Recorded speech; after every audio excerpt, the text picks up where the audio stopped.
ओ बाबा हे वावरातले पिचकट धंदे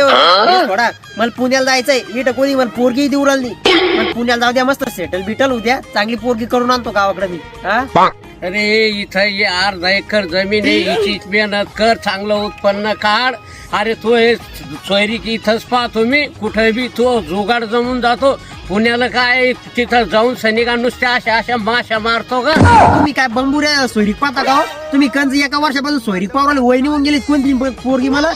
जायचंय पुण्याला माझ्या दमावर करतो काय करायचं मला ते मला पहिले नेऊन घाला एकच्या गाडीने तुम्ही चला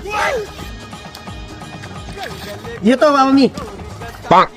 आणि चल ये लवकर ये नोकरी लागून ये आणि चांगली पोरगी करून आण हा तुम्ही ना टेन्शन घेऊ स्वतःच्या दमावर करतो आता ते काय हा करायचं ये लवकर उठाइए ना। हा बोल शांतनु ओ बाबा मला घरी यायचंय मला भाड्याला पैसे मारा अरे तू तर छाती ठोकून गेला तू पुण्याला जातो म्हणे चांगला नोकरीला लागतो म्हणे आणि तुला आता भाड्याला पैसे नाही का हा मग पैसे मारून तुम्ही ते नका सांगू मला घरी यायचंय तू फक्त घरी ये तो कधी नाही चांगलं मोरड पावड्या ना तर मग ना सकाराम बदलून ठेवतो आता